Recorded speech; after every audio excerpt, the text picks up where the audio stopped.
Job's life has seriously turned pear-shaped, but he refuses to accept the interpretation that his three friends who've come to console him have delivered. Their position is, Job, you have done something seriously wrong to offend God. Therefore God has punished you for those sins. But even now, if you confess your sin, he will forgive you and restore you. And Job saying, no, this is not God's punishment. God has withdrawn from me, yes, and I'm in great trouble and turmoil, and I have no explanation.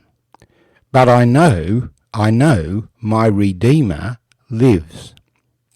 And we have these famous words at the end of chapter 19. Oh, that my words were written. Oh, that they were inscribed in a book, that they were engraved on a rock with an iron pen and lead forever.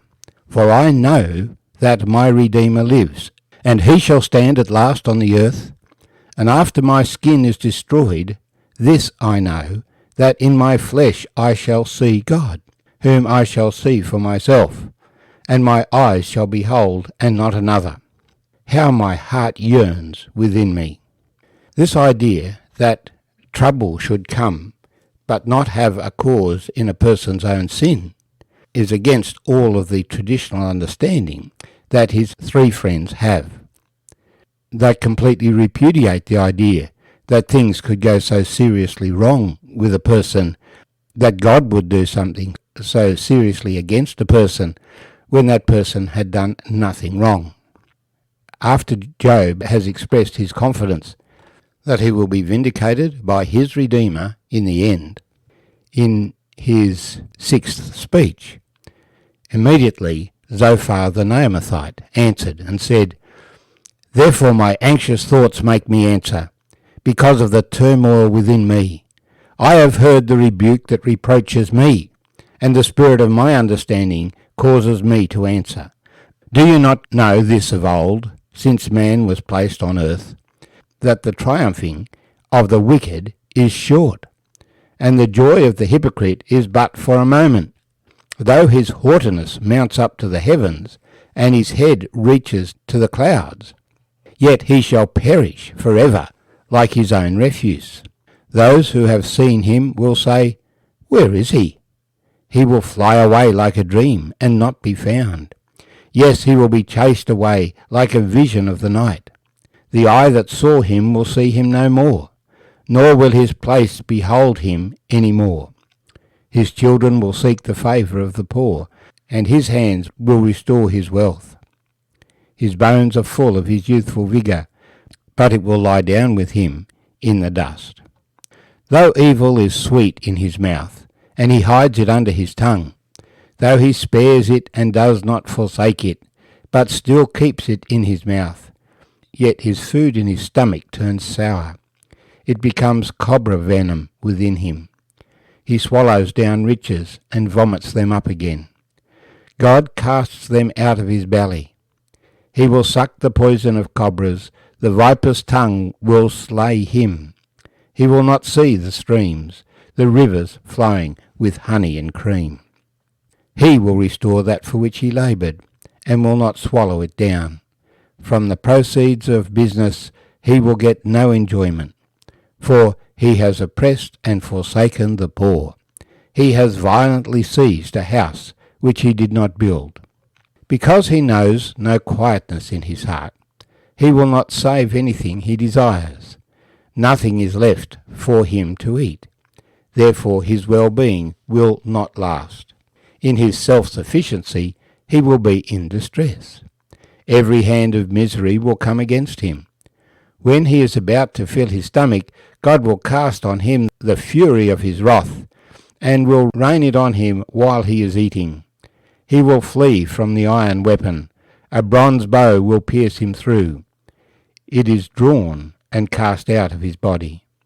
Yes, the glittering point comes out of his gall. Terrors come upon him. Total darkness is reserved for his treasures. An unfanned fire will consume him. It shall go ill with him who is left in his tent.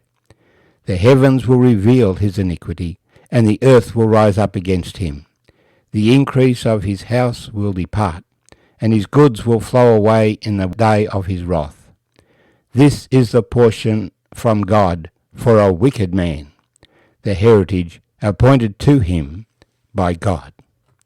My name's Arthur, and I thank you for joining me as we share together from Job chapter 20, Zophar's sermon on the wicked man.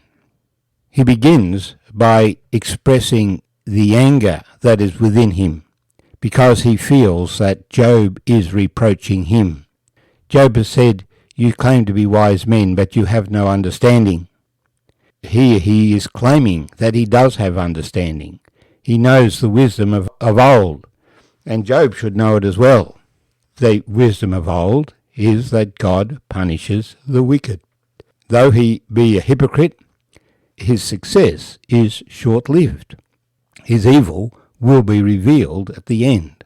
Of course, Job doesn't have a problem with this, except that Zophar and his friends are claiming that this is the only reason why trouble comes into a person's life.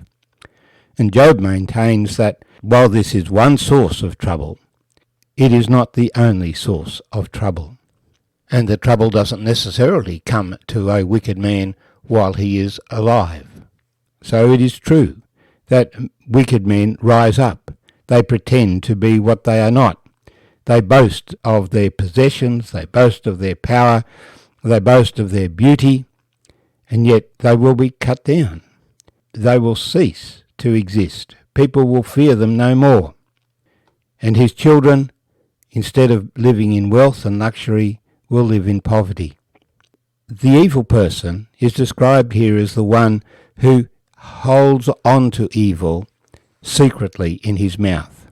Though evil is sweet in his mouth, and he hides it under his tongue, though he spares it and does not forsake it, but still keeps it in his mouth, yet his food in his stomach turns sour.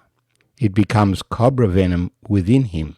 So, yes indeed, if you harbour evil in your life, it will break out, and it will destroy you. And there are other scriptures that talk about this. Remember the words of John the Baptist when the Pharisees came to him and questioned him about his teaching. He called them a brood of vipers. Where did that idea come from? It comes from Job. Men who pretend to be righteous, but there is evil in their heart. There is evil in their thinking. They are really opposed to God while pretending to be with God. And so God's judgment comes upon such people. In the end, we need to understand that God is not mocked. What a person sows, that he shall also reap. He who sows to the Spirit shall reap everlasting life. He who sows to the flesh shall reap corruption. Zophar and his friends are emphasizing the triumphing of the wicked is short. But is it? Job is experiencing trouble without having harboured evil. Every time he saw evil, he turned away from it. Many of the great people in the Bible have sins recorded against them, but not Job. Zophar is driven by the fact that Job has accused him of not understanding, and he reiterates his position. Evil comes upon evil people, and any apparent success is short-lived. The problem is that judgment does not come until after death, and many people will live out their days relatively happy, only to be confronted in death by a judge who convicts them out of the words of their own mouth. Jesus told the story of a rich man and a beggar who sat at his gate. The poor man soon passed away and was carried by the angels to Abraham's bosom. When the rich man eventually passed away, he found himself in torment. Material success is not a sign of spiritual life. So the answer to Zophar is that the judgment that comes upon the wicked doesn't always express itself in our present life. The fact that God's judgment does come on the wicked does not mean that when bad things happen to the righteous, they are out of favour with God.